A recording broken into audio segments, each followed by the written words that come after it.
brewing. Hello, and welcome to Joe and Kat Chats. Today we're talking about Black athletes and cultural influence. So this is a very interesting episode I'm looking forward to. We're recording this live on April 27th, 2021 on Facebook and YouTube at /JoeNiceDJ. And you can also find us on all socials at Joe and Kat Chats or on our personal pages at JoeNiceDJ and at CatWells22. We are also very happy to be a part of Tastemakers Radio, which is found on the Dash Radio app. Listen to us every Wednesday at 11 a.m. Pacific and 2 p.m. Eastern. And also check out the rest of the shows on that station because it's amazing. So I guess I'm excited to get into this topic, but first, I guess we'll have to do the old check-in. How are you, Joe? You know what? I'm as good as I can possibly be, given the circumstances of everything that has happened over the past 7 days or so. Mm-hmm. The other pandemic that we are dealing with right now. Let me rephrase that. Well, actually, no. I'm going to stay with the word pandemic because it's a global situation. The other pandemic that we are dealing with, other than the coronavirus, otherwise known as COVID-19, is police genocide. Police continually killing people across the United States, specifically Black people. Police killing people around the world. We are in a police state. I want and need to see police abolished in all forms globally. Yes. This is no longer a matter of, let's put more money into training. Let's try to reform this. Let's fix it. Let's send a couple of PowerPoints to some police officers, and maybe they'll be able to figure their violent and over militarized tendencies. Maybe they'll be able to work it out. Maybe we can counsel these people. No. There's no more counseling. There's no more training. There's no more money to be put into these people. There's no more time. There's no resources. There's no nothing. Stop. Shut it down. Shut it down. Shut it down. Just like I hear on many of these chants that you see at protests, you hear boots, boots, boots are on the ground. Yeah. Boots, boots. Time to shut this shit down. And this is what we need to do. Police needs to go, and they need to be gone yesterday. And yesterday is not soon enough. They need to be gone immediately. Yeah. Ms. Wells, how are you? Yeah, I mean, I'm doing well given the circumstances as well. I think that I wanted to shout out or I guess express sort of my empathy or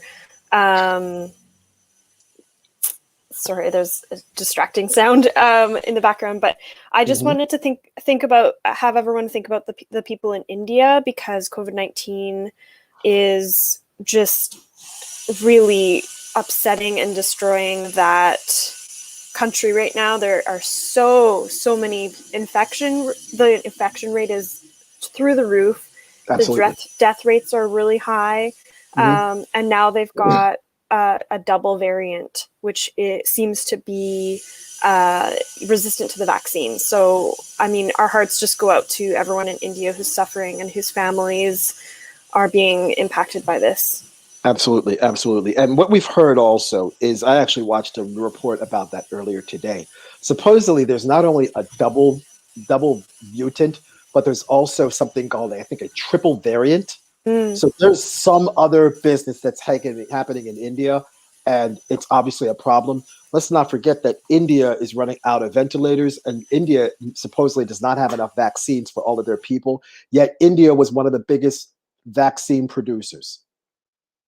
So that's another thing that, I mean, they're producing the vaccine to send to the richer countries, basically, which is something we talked about around the new year in one of the episodes.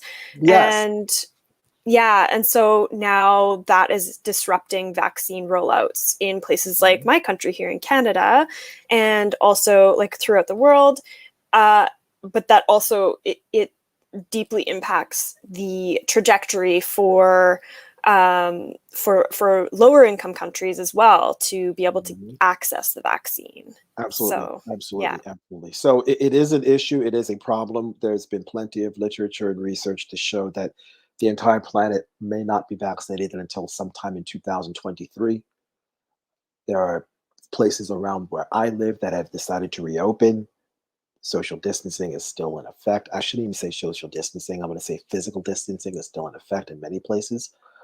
Hopefully, um, this COVID-19 vaccine will eventually become manageable and eventually become a thing of the past.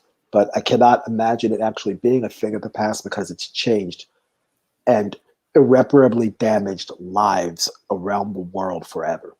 yeah. So we want to make sure that we honor that. We also want to make sure that we pay respect to the family of George Floyd. We want to Yes. make sure that Dante Wright's family receives justice. And there was another police involved shooting not too long ago, over this past weekend, involving Anthony Brown Jr. in Elizabeth City, North Carolina. Elizabeth City is about a 3-hour drive away from where I live. Supposedly, the rest of the body cam footage will be shown sometime tomorrow, mid morning, around 11, maybe 12 o'clock. I'm giving serious thought to driving out there to see what's happening and participate in any protests that are available. It's important that, again, we stand for justice and not just stand in the figurative sense of the word stand, but in the literal sense of the word stand. We put feet on the streets, boots on the ground. Yeah, absolutely.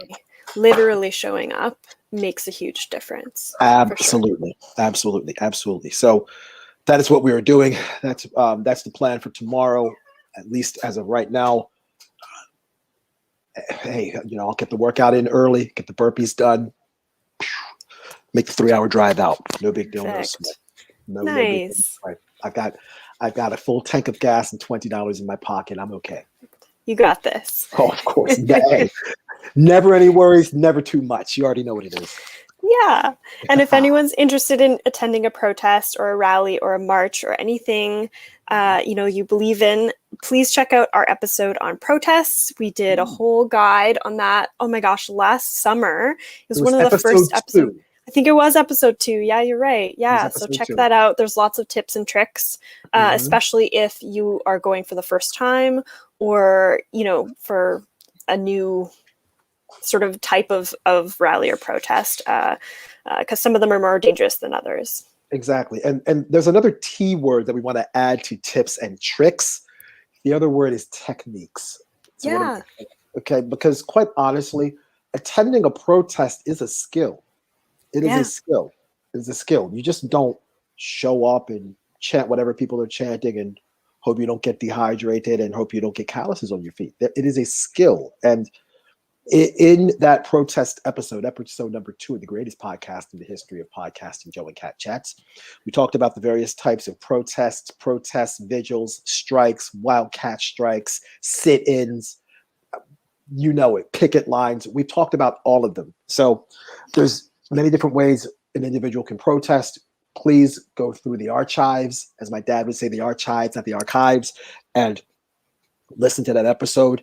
If you are an educator in any sense of the word, whether you're a school teacher, a caregiver, etc., and you have somebody who you care about or somebody you want to educate about the tips, tricks, and techniques of protesting, please go ahead and share that episode with your friends, share it with your family, share it with your coworkers, share it with your people, share it with the people you don't even know, because that's how we get the message out there more than ever. Yeah, exactly. No, thank you for that. You're very welcome. You're very welcome. So what we're going to talk about today is athletes, and Black athletes specifically, and cultural influence. I know I say Black athletes, but there might be a white athlete or two that may eventually get on the list because of his or her cultural influence. It's true. That is true. We speak the truth here on Joe and Cat Chats. We want to make sure that we honor each of these athletes the way they're supposed to be honored, because as I said in a conversation that I did on my Instagram story not too long ago, somebody mentioned Michael Jordan. And I said, well, you know what? Yeah, Michael Jordan is popular, but is he culturally influential? Michael Jordan sold a lot of shoes, Mhm. but when it was time to stand up for Black lives, did he do that? What sort of sacrifice did he make for humanity, freedom, equality, and survival? Or was he more interested in selling $300 pairs of shoes to people who cannot afford them? Mhm. So popularity means nothing if you're not going to use your popularity for the betterment of humanity. Yeah, and I think that that is probably the most interesting thing approaching this episode, for me at least, because when we started talking about this as a potential episode, we don't really plan these ahead very much, but I'm very, like, I don't follow sports at all. And so I was like, okay, well, Joe, you're gonna have to take the wheel on this one a little bit. And I'll do my research, etc. But yeah, in our conversation about it, it sort of became a topic that I really thought what we should cover because of that differentiation between a popular athlete and an influential one, and one that uses their popularity for good and for activism. Oh, you're muted. But I am muted. I yeah. apologize. But again, there are going to be some athletes that some of you might not have heard of. Mm-hmm. Like Kurt Flood. Who is Kurt Flood? Never heard of Kurt Flood. He wasn't really popular, but he was important and he mattered. Mm-hmm. You might not have heard of Althea Gibson. Yeah, but she was important. She mattered. You might not have heard about Glenn Burke, but the stand he took and what he did, he was important. And he didn't have his shoe deal. He wasn't on the side of a cereal box.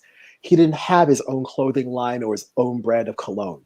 But in many more ways, the legacy of of all of these people that we are going to get to in the next 47 and a half minutes or so is what it's all about. And as I'm sure many of you all know, the first person we're going to talk about is actually on my shirt, none other than Muhammad Ali, who was born January 17th, 1942 in Louisville, Kentucky. He was known as the Louisville Lip. His original birth name is Cassius Marcellus Clay Jr. Why does the name Cassius Marcellus Clay Jr. ring a bell to those who do not follow boxing at all? Because Cassius Marcellus Clay was the name of a white abolitionist. He was named after a white abolitionist. And of course, we have also mentioned another white abolitionist, none other than John Brown. You can go back and listen to the Black Men and Civil Rights episode that we did during Black History Month. That was about 7 or 8 weeks ago. Take a listen to that. Muhammad Ali, as he was known as Cassius Clay back then, started boxing at age 12. Someone stole his bike. He mistakenly walked into a gym and got very angry. It was there a police officer named Joe Martin taught him how to box. 2 years later, at the age of 14, he won his first amateur fight. In 1956, he won the Golden Gloves. The Golden Gloves is an amateur boxing tournament. In 1960, at the ripe old age of 18 years old, he won the Olympic gold medal. Now, Kat, I don't know what you were doing at 18. I know what I was doing at 18. I for damn sure was not winning an Olympic gold medal. Nope, me either. No, I was not winning Olympic gold. He returned to the United States thinking that, this whole racism and bigotry and segregation thing would go away. But turned out that wasn't the way. He experienced even more racism. Still couldn't go into places where white people were allowed and black people were not. So he eventually threw his gold medal in the river. He just said, what the hell with this? I'm not dealing with this. I fought for this country. This country is not fighting for me. Why am I doing this? So in 1964, Cassius Clay joined the Nation of Islam and changed his name from Cassius Clay to Cassius X, and then from Cassius X to Muhammad Ali. Muhammad Ali got drafted in the United States military in 1967, and he decided to not join the United States military based on the religious grounds. He was promptly arrested. He was stripped of his heavyweight title, and he was stripped of his license to fight. The United States Department of Justice pursued a legal case against Ali, and he was found guilty of violating the Selective Service and he was also received a 5-year prison sentence. Now, the prison sentence, he remained free while he was allowed to appeal his prison sentence. Bear in mind, during that time, he was not allowed to box. Now, I'm gonna, just as an aside, I've seen nearly all of Muhammad Ali's fights through video and etc. This is just my own personal observation. If Muhammad Ali did not have essentially a 3.5-year forced layoff, I'm not sure any heavyweight would have ever beaten him. He was that good. He was that good and that fast, and that he did stuff in a boxing ring that might be out of the course and scope of this discussion, that if you understand the fundamentals of boxing, you're not supposed to do. And you're not supposed to be 6'3", 212 pounds and be that fast. He was everything. The Supreme Court overturned his conviction in 1970 when he began to fight again. Muhammad Ali retired, I think, in 1980 or 1981. He lost in rather a spectacular fashion to Trevor Berbick, who I think was a British boxer. He had 56 wins, 5 losses, and 37 knockouts. But what I want people to understand is of the 56 wins, and many of them were spectacular. 2 out of 3 fights against Joe Frazier, including the Thriller in Manila, the fight against George Foreman, the Rumble in the Jungle, the 2 fights against Sonny Liston, where at the end of the first fight, he said, "I shook up the world. I shook up the world." The biggest fight that Muhammad Ali won was the fight for freedom. And he fought the United States government. As a young black man, he fought the United States government and won.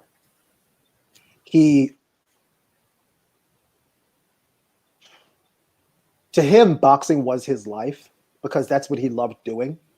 But more than loving boxing, he loved people. He loved people, and he loved freedom, and he didn't want to see anybody, especially his own people, black people, being treated unequally.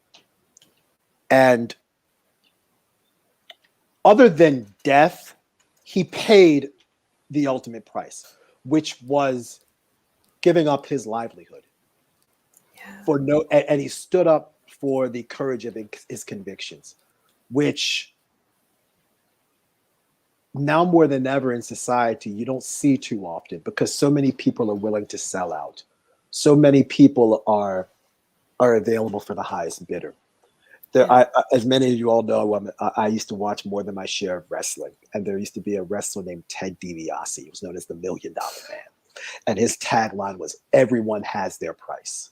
Every man has their price." Muhammad Ali didn't have a price. He didn't have one. You couldn't buy him. He had integrity from here to the moon and back. And that is why still to this day, he is probably the most recognizable athlete of all time. And he's been dead for over 4 years.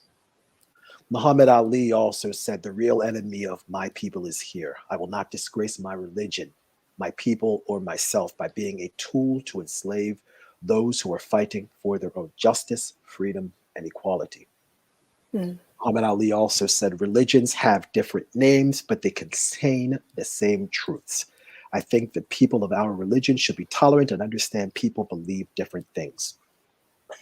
Another quote from Muhammad Ali, he said, and this is important, "I set out on a journey of love, seeking truth, peace, and understanding, and I am still learning." Ali also said, "At night when I go to bed, I ask myself, quote, if I don't wake up tomorrow, would I be proud of how I lived today?"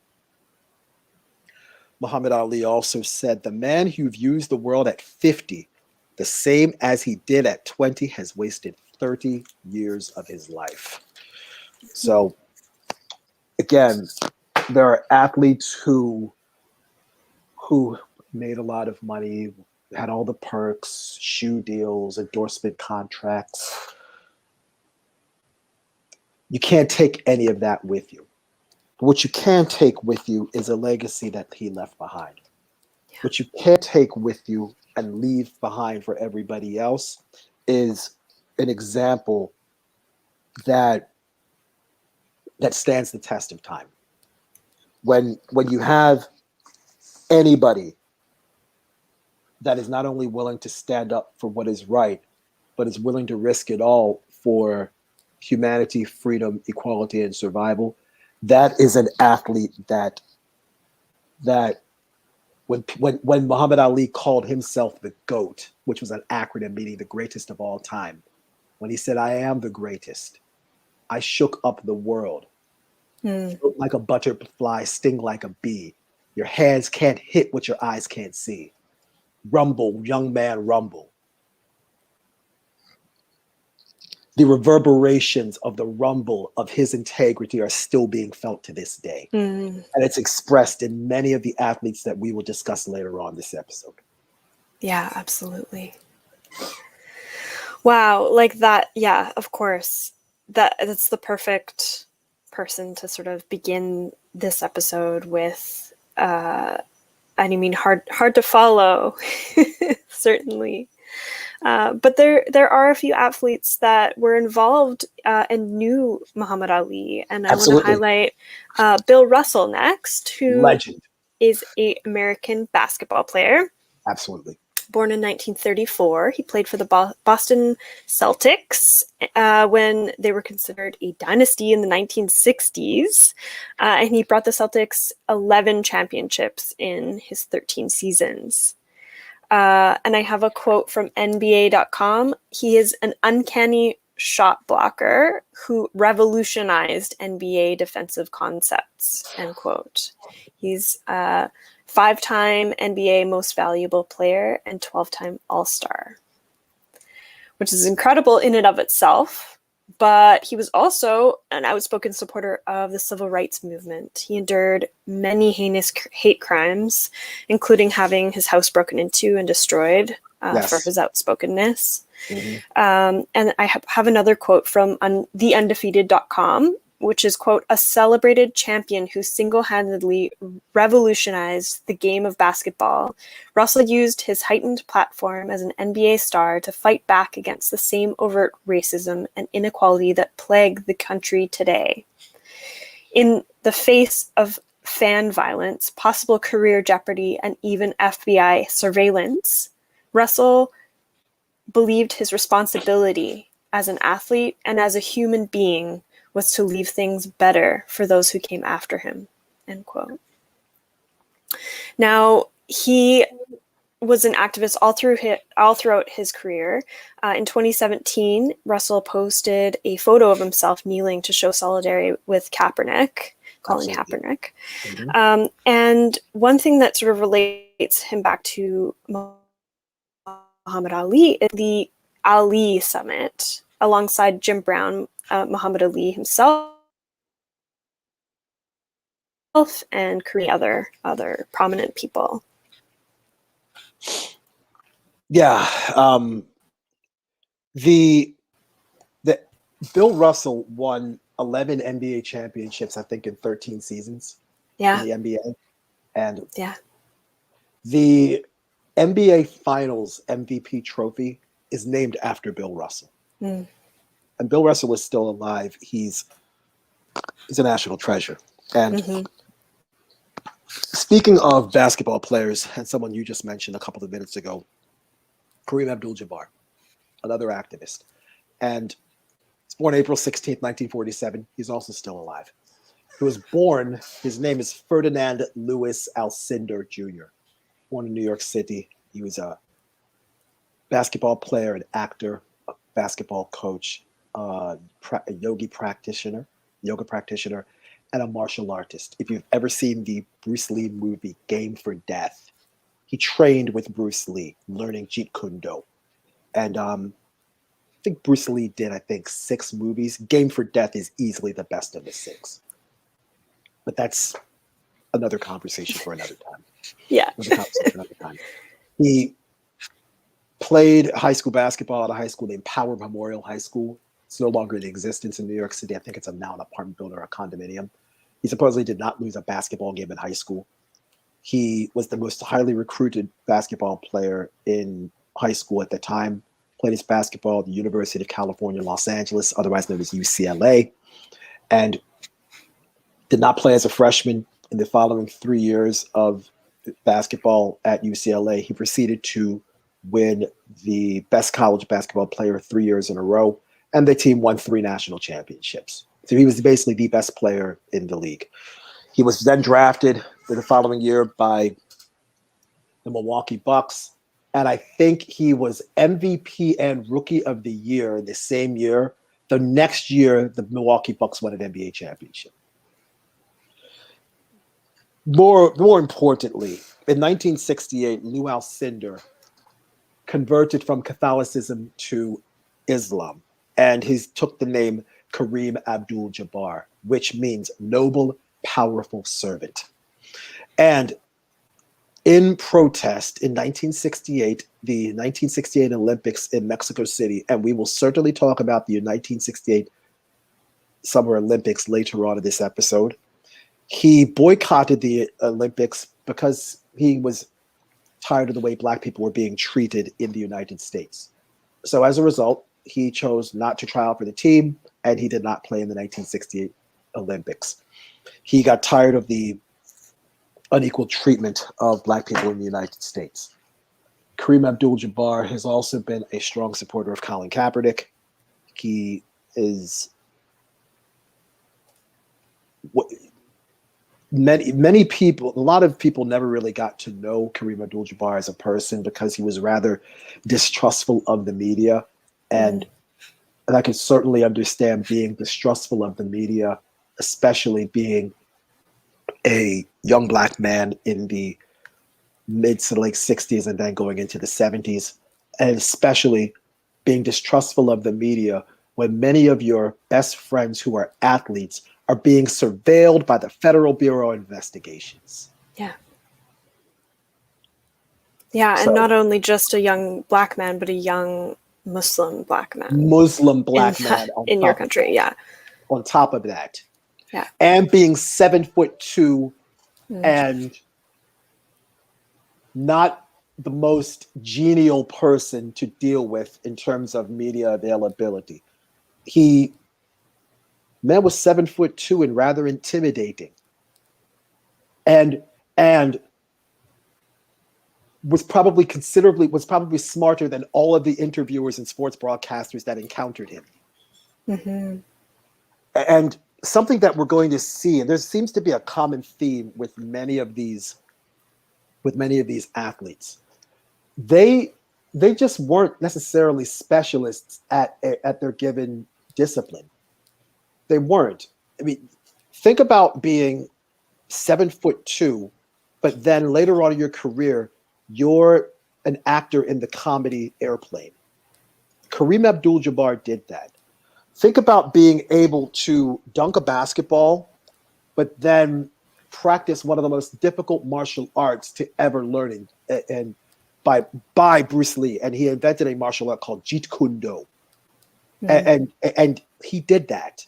He did that, and for being and if you watch that scene in the movie Game of Death, it's Bruce Lee was not exactly the biggest guy either. Bruce Lee was a rather small human being in stature. And then you see this towering human being in Kareem Abdul-Jabbar with a massive afro. And let's just say the reach advantage certainly went in Kareem Abdul-Jabbar's favor. Fair. Because he was probably, I don't know, 1.5 feet taller than Bruce Lee, maybe a little bit more. And when you see him move in that movie, it looks as if he had been practicing Jeet Kune Do all his life. But he wasn't. The reason why Kareem Abdul-Jabbar lasted 20 years in the NBA is because, from what I understand, at one point he was a practicing vegan. Mm-hmm. He didn't drink or smoke, obviously, because of his Muslim faith. And he also practiced yoga, which doesn't necessarily mean he was all muscle-bound, but he was certainly strong. And it just goes to show that with all of these activists that we're talking about now, they were more than just their sport. They were more than just athletes in their particular discipline. And in this instance with Kareem Abdul-Jabbar, it was more than just basketball. He practiced yoga. He practiced Jeet Kune Do with Bruce Lee. I mean, these were Renaissance men and women that we're going to continue to discuss. And it's fascinating how in those days they strove to not only fight for humanity, freedom, equality, and survival, but they also were, if not the greatest, among the greatest at their particular sports. Yet they had interests that transcended their particular sports. Right. Which is absolutely fascinating to me. Yeah, and just sort of an aside is like this topic is so important, I think, and we're talking about it because sports are really important for our culture here in North America. Absolutely. Like, I don't know anybody who hasn't, participated or, watched professional sports, or, everybody puts their children in sports because it's such an important thing to stay fit through your lifetime. And, highlighting that, like how culturally important that is in general, and then picking out people to highlight that are also influential on the culture for like social justice and, calling out inequalities. I think that is really why it's such an important topic to be talking about. Absolutely. It absolutely is. It absolutely is. Absolutely is. And Now more than anything, I'm happy to be talking about this with you. Yeah, same. I mean, who else? Who else? Come on now. You know what it is. Here I am. Exactly. Yeah, and just sort of to keep the theme with people who are participated in the Ali Summit. That was really to show support for Muhammad Ali with the government, his legal issues with the government. Jim Brown was another participant. Wow. He was born in 1936. He's an American football player, considered the best running back of all time. He played for 9 seasons with the Cleveland Browns before retiring at his peak in 1966 after 3 touchdown outbursts that year in the Pro Bowl. And he went on to also become an actor, a color analyst for NFL, and a civil rights activist. So he was, as you can probably assume, an outspoken supporter of the civil rights movement. While playing in Cleveland, he founded the Black Economic Union, which established Black-run enterprises, urban athletic clubs, and youth motivation programs led by professional athletes, which is a really cool initiative. He also started the Amera I Can organization in 1986 that teaches life management skills and personal growth techniques aimed at inner-city gang members and prison inmates. He participated in the Ali Summit, and then clearly influential, but I also came across some criticism of Jim Brown. True. So he was actually called out in his midlife or so for being an abuser to women. He had hit his former fiance at the time. That's true. And there was some legal battles there. And although he has since apologized and no further incidents have been reported, he was also actually criticized for visiting the White House in 2018 to meet the then President Trump alongside Kanye West. So interesting life trajectory. And although, clearly, a great proponent of the civil rights movement and a great athlete, there's also, some problematic stuff that has come up in his life. There is. And I'm happy we mentioned that, because even though these people are activists, they're not perfect. They're not perfect. They're not perfect. And no one is. And these people have made mistakes in their lives, and they have paid the price for the mistakes that they have made. And it's important that we acknowledge that, because we at Joe and Cat Chats we're transparent people. We want to make sure that we are honest we are honest and effusive with our praise of these athletes, but we also must remain critical when one of them has transgressions that go against the ethos of our podcast. Mm-hmm. Agreed. That's important to recognize. Something else that I think a lot of people, not necessarily around the world, but a lot of people don't necessarily know about Jim Brown. Jim Brown is not only regarded as inarguably the greatest running back ever and arguably the greatest football player, he is inarguably the greatest lacrosse player of all time. Interesting. Yeah, I didn't come Yes, across that. he is. Yes. He played college lacrosse at Syracuse University, and he wore the famed number 44 at Syracuse University. And the only reason I know about his lacrosse exploits is because I grew up in Baltimore. And if you know anything about Baltimore and high school sports and really college sports around Baltimore, the Mid-Atlantic, especially Baltimore, Washington, D.C., Northern Virginia, we love our lacrosse. We love our Fair. lacrosse. So does Canada, actually. So does Canada also. Yeah, Yeah. sure enough. And the Lacrosse Hall of Fame, it's in Baltimore, Maryland.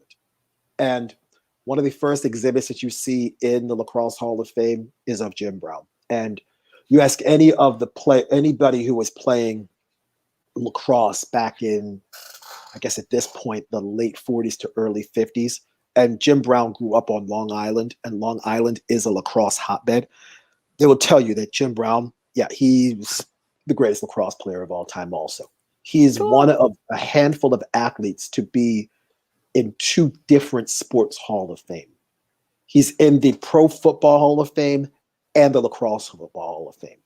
There are plenty of athletes that are in, let's say, the College Football Hall of Fame and the Pro Football Hall of Fame.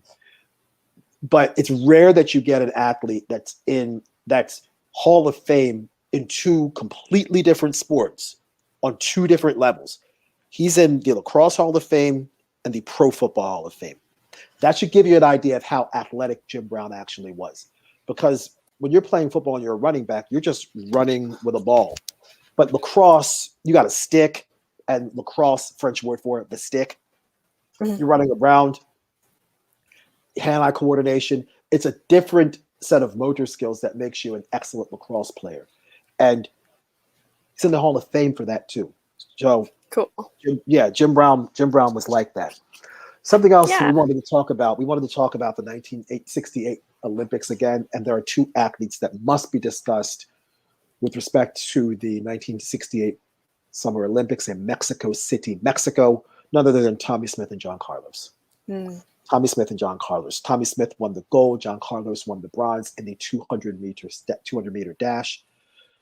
There was a white man from Australia named Peter Norman who won the silver medal. We will talk about him later in this discussion. Tommy Smith and John Carlos wore black gloves when receiving their medal, and they also raised their fists. They went shoeless as they stood on the stand to represent black poverty. Wow. Smith wore a black scarf to represent black pride. John Carlos wore his tracksuit unzipped to show solidarity with blue-collar workers and wore a beaded necklace for those killed in the Middle Passage during slavery. Now, think about how many times I've talked about worker strike and showing solidarity for the working class of the United States. He wore his tracksuit unzipped to show solidarity with blue-collar workers, not white-collar workers, blue-collar workers, the same type of workers that we see every day now that are on the front lines, or as our respective governments called heroes. Yet our governments do nothing to support the quote-unquote heroes that are on the front lines dealing with this pandemic and working in dangerous conditions on a day-to-day, week-to-week, month-to-month basis. Yep. We continue on. Carlos Smith and Peter Norman, the silver medalist. Peter Norman was an Australian. And all three men wore a badge called the Olympic Project for Human Rights badge on their tracksuits. Now, Peter Norman was a white Australian, and he was in full support of Smith and Carlos. Peter Norman was also against Australia's White Australia policy. Go ahead and Google that, research it. The White Australia policy is as insidious as anything the United States has done. Jim Crow, segregation. White Australia policy is on that sort of level of disgustingness. Mm-hmm. And Peter Norman, because he chose to do what was right and support two Black people in their struggle for humanity, freedom, and equality and survival, was essentially vilified by the Australian press and the Australian government. He he tried out for the 1972 Olympics, and I forget what city they were in, but he, even though he ran faster qualifying times than everybody, he was not allowed to participate on the Olympics. He was not allowed to coach in any of the teams. When Peter Norman died a few years back, Tommy Smith and John Carlos were pallbearers at his funeral. Wow. The Australian government posthumously issued an apology for the way they treated Peter Norman, and they recognized the errors of their ways. And earlier in this whole podcast series, we did an episode called Accountability Partnerships. We did an episode about that, and we talked about how to be an ally. Peter Norman is an example of what an ally should be. Mm. He's a perfect example of what an ally should be. He understood what Tommy Smith and John Carlos's protest was about, their demonstration was about. He understood that their message was not about him, but their message was about them and what they are dealing with. He understood that he, as a white Australian, could not wear a Black glove in solidarity because Peter Norman did not share the same fight as Tommy Smith and John Carlos, but he understood that what they were dealing with was wrong, and he stood up with them, and he faced the consequences for standing up with them. So when you and I talk about standing up with the most marginalized, and we don't have time, and we don't playing favorites for who we feel like standing with and who we don't feel like standing with, those days are over.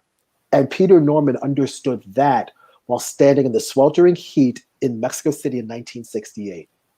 It's amazing how many people don't understand that now. But that, again, is another set of conversations for a future episode.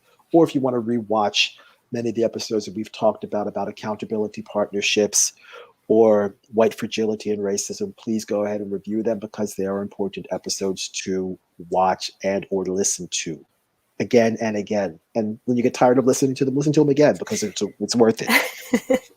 Yeah, for sure. Now, now Smith said after they received their medals, they were booed vociferously off the stand. And Smith said, "If I win, I am an American, not a Black American. But if I did something bad, they would say I'm a Negro.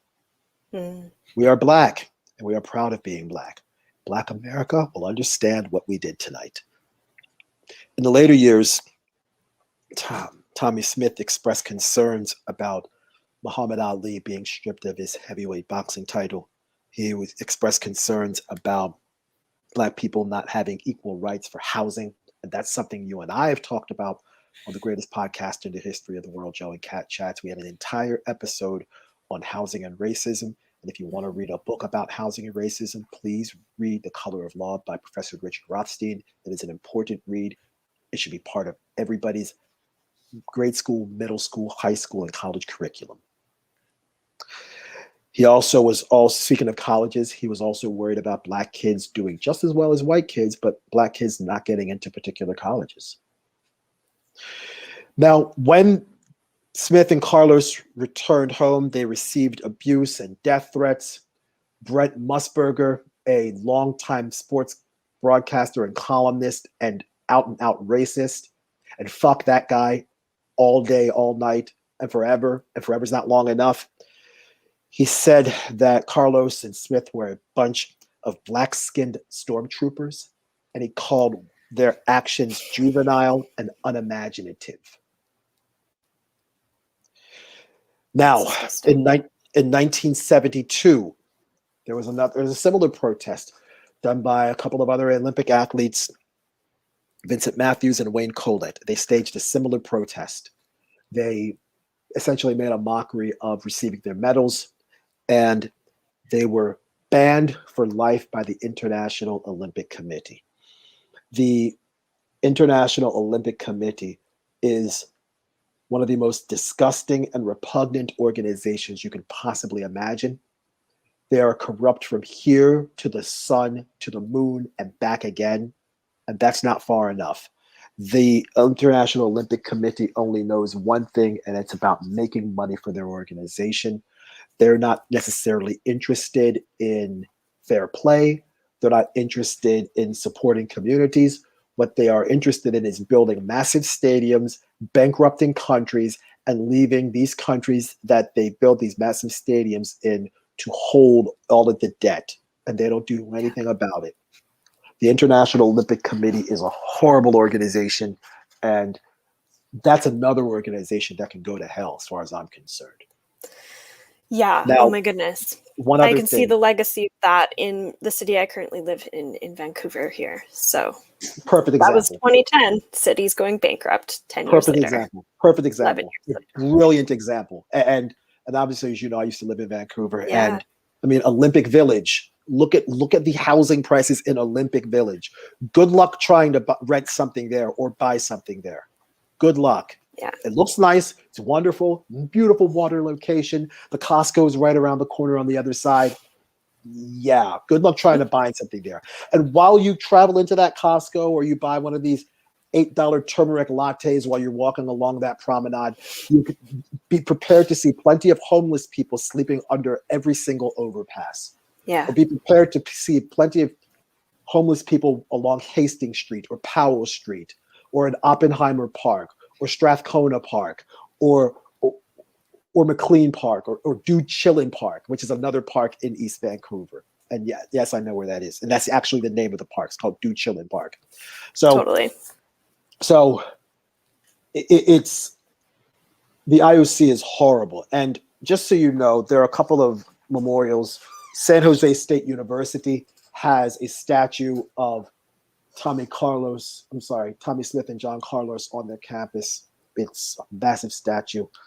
And in Sydney, Australia, wonderful city, I might add, there's a massive mural that was painted in tribute of Peter Norman and everything that he stood for. So, again, we've talked about Olympic athletes, and let's not forget Muhammad Ali won Olympic gold in 1960. We talked about Kareem Abdul-Jabbar boycotting the Olympics in 1968. We talked about Tommy Smith and John Carlos having an active protest at the same Olympics in 1968. Yeah, that's incredible. I mean, yeah. Thank you for outlining those folks, because yeah, clearly they're really prominent people and influential and important athletes to be highlighting in this episode. So thank you. You're welcome. One thing you did mention is sort of the conversation about allyship made me think about two specific women who are tennis players, Serena Williams and Naomi Osaka. And so I just want to highlight those before we run out of time, because I think that Serena Williams really does demonstrate this sort of allyship. She was born in 1981. She's an American tennis player. She's an American professional tennis player. Serena Williams has won 23 Grand Slam singles titles and several Olympic gold medals. She won her first major championship in 1999, and she had individual success along with a winning series of double titles with her sister, Venus Williams. So as an activist, she was an outspoken advocate for equal pay for women, Yes. against, I guess, the sexist and racist assumptions she had faced as a Black woman in sport. Mm-hmm. And she also invests in women of color entrepreneurs. Now, the 2018 US Open, Williams was banned from wearing a cat suit made specifically to help her blood circulation, preventing blood clots. And she also called out the umpire for sexism, demanding an apology, but then was fined $17,000 for disputing her penalties. And so she has since spoken out against the unfair treatment and expectation of Black women in sport. And here's a quote that I found great. So she said, quote, "Funny how a Black female tennis player is held to a higher standard to keep her emotions in check than a Supreme Court nominee," end quote. And that nominee ended up getting onto the Supreme Court. Exactly. But, garbage person doesn't deserve to be talked about. Nope. Now, in the 2018 US Open, she actually lost to Naomi Osaka. And Yes. so the audience, because I mean, Serena Williams is absolutely a national treasure as far as tennis athletes for the US. So Naomi Osaka was booed, and Serena came out and said to stop booing because she deserves the win. And so that is what allyship means. Now, Naomi Osaka was born in 1997. She was born in Japan and grew up in the US primarily. She's a tennis player. She's the world's #1 ranked player in women's tennis following her Grand Slam win at the 2018 US Open I just mentioned. She's Flushing the highest. Meadows, New York. Yes, exactly. And by the way, that tennis facility is named after Arthur Ashe, who was another activist that, given time, hopefully we'll get to. Yeah, awesome. Okay, so she's the highest earning female athlete in the world, first Asian singles player to have a top ranking, currently the reigning champion of the US Open as of this year, or I guess late 2020. And so she's also been outspoken supporter of Black Lives Matter, encouraged the people of Japan to participate in their protests. Last year, refused to play the semifinal match after the death of Jacob Blake, also last year. And I have a really great quote I want to get to. She says, "Hello, as many of you are aware, I was scheduled to play my semifinals match tomorrow," referring to the match following the death of Jacob Blake. However, before I am an athlete, I'm a Black woman. And as a Black woman, I feel as though there are much more important matters at hand that need immediate attention rather than watching me play tennis. I don't expect anything drastic to happen with me not playing, but if I can get a conversation started in a majority white sport, I consider that a step in the right direction. Watching the continued genocide of Black people at the hand of police is honestly making me sick to my stomach. I'm exhausted of having a new hashtag pop up every few days, and I'm extremely tired of having the same conversation over and over again. When will it ever be enough? End quote. Now, in the 2020 US Open last year, she had 7 masks with 7 different names on them. Those names were Breonna Taylor, Elijah McClain, Ahmaud Arbery, Trayvon Martin, George Floyd, Philando Castile, and Tamir Rice.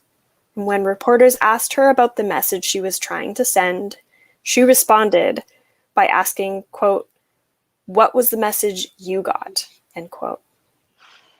Well done.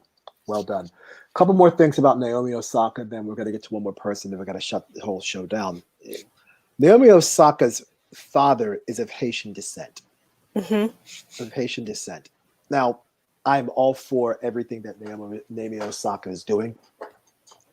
But from a personal perspective, what I would have loved to have seen Naomi Osaka do instead of representing Japan is to represent Haiti. Because at that point,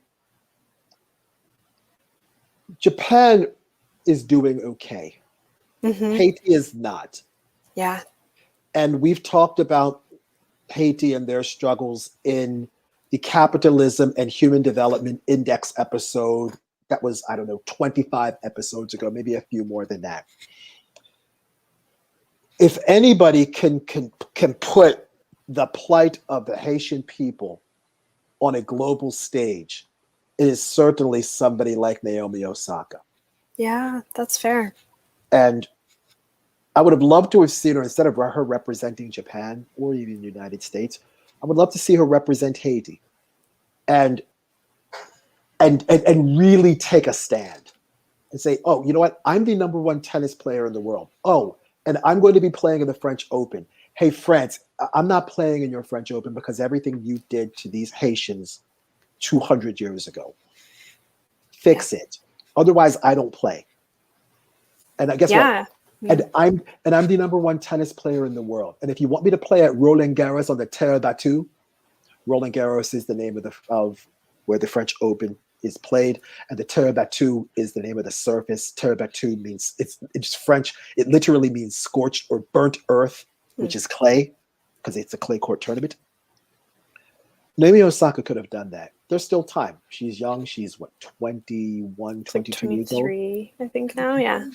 There's still plenty of time. There's still plenty of time. But if she's watching, and she might be, because we are the greatest podcast in the history of podcasts, and I'm sure she has us saved on her phone.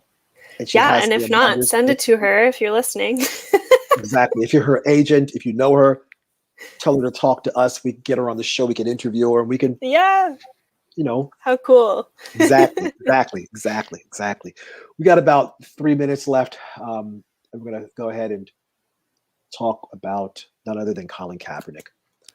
Born November 3rd, 1987, played in the National Football League. In his third preseason game in 2016, he decided to sit for the national anthem. I'm not standing for it. And the reason he sat was as a protest for police racial injustice, police brutality, and systemic oppression. He continued to sit, and then he decided to kneel. And he did so on the advice of Nate Boyer. Nate Boyer is a former National Football League player and a former Army Ranger. And he did so because he did not want to be disrespectful to the troops. At the time, the racist-in-chief, President Donald J. Trump, said that NFL owners should fire players who protest the national anthem. In fact, Trump's exact words, get that son of a bitch off the field now. You're fired. The protests were in response to the Alton Sterling shootings and the Philando Castile shooting. Philando Castile was shot at a routine vehicle stop just outside of Minneapolis several years ago. This is also in response to the Charles Kinsey shooting. Charles Kinsey was a mental health therapist who was sitting next to his therapist. They were both, he had his hands up, he was on the ground, and the police shot him anyway. This was also in protest of the acquittal of the officers for none other than Freddie Gray. Now, there is a quote that I want to go ahead and read, and we're going to have to shut the episode down because we're running out of time. Now, after the preseason game, where the reporter named Steve Weich, and I forget which newspaper he writes for, but it's somewhere in San Francisco, Colin Kaepernick said at his locker, "I'm not going to stand up to show pride in a flag for a country that oppresses Black people and people of color. To me, this is bigger than football, and it would be selfish on my part to look the other way. There are bodies in the street and people getting paid leave and getting away with murder." This is in reference to a series of African-American deaths that were caused by law enforcement that led to the Black Lives Matter movement. And he said that he would continue to protest until he feels like the American flag represents what it is supposed to represent. Colin Kaepernick is still unemployed. He filed a grievance against the NFL for collusion. The NFL ended up settling that case confidentially. Colin Kaepernick is, I think, now 32 years old. He's donated millions of dollars to causes around the United States. He founded the Know Your Rights camp. He supports the abolition of prisons and police. Colin Kaepernick is a modern-day hero. Yeah. Colin Kaepernick is the logical extension of the person who we started this episode with, and the person who was on my shirt, Muhammad Ali. He gave up everything to stand for humanity, freedom, equality, and survival. And it cost him a lucrative National Football League career. But to him, to borrow a phrase from Prince, money don't matter tonight. It didn't matter to him. What mattered to him was his people. And he's the appropriate person to end this episode on today. Yeah, I totally agree. Oh my gosh. Yeah, I mean, we have so much more to talk about, but we have to close it there. And I think you're right. That's the perfect person to end on. We stand with you, Colin Kaepernick, if you end up hearing this. But in any case, I just want to thank everyone for listening. I want to thank you, Joe, for this another wonderful episode. Absolutely. We do these because we care about every one of you. So take care of yourselves. Peace.